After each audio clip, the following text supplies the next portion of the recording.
Here are three things that I wish I knew before I ever played competitive Call of Duty. Number one, you can improve way more in the training ground and the private matches when it comes to your pure mechanics than by playing rank play. Because in the in the private game, you'll be able to actually play against bots and work on specific mechanics and hand-eye coordination and really just understand what buttons you're pressing to do what. And I feel like it's a lot less pressure and just much more relaxed to kind of actually learn the game.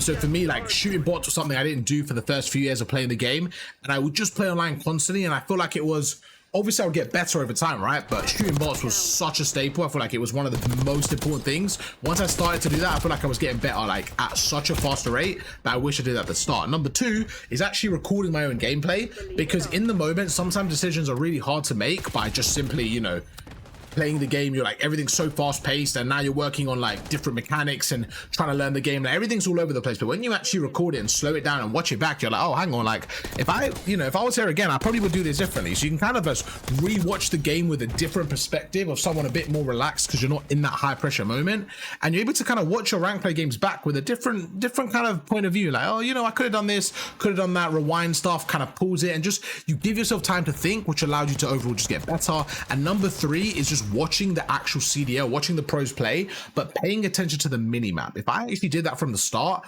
my game awareness years ago would have been such a high level, because I used to watch the pros play and I was entertained. I used to just watch it because I enjoyed it, but I never watched it to study the mini map and understand why people do what, how different arrows move depending on the player's roles and kind of what's going on. So those are three things I feel like if you're maybe a beginner or someone that's got a bit less experience and you're trying to get better, those three things I think can really help you no matter what level you are, because there's layers to it. So yeah, those are three things I wish I knew at the start. They help me out now. I use them all the time. So yeah, hope you guys enjoy the video. Catch you guys for another one tomorrow. Peace.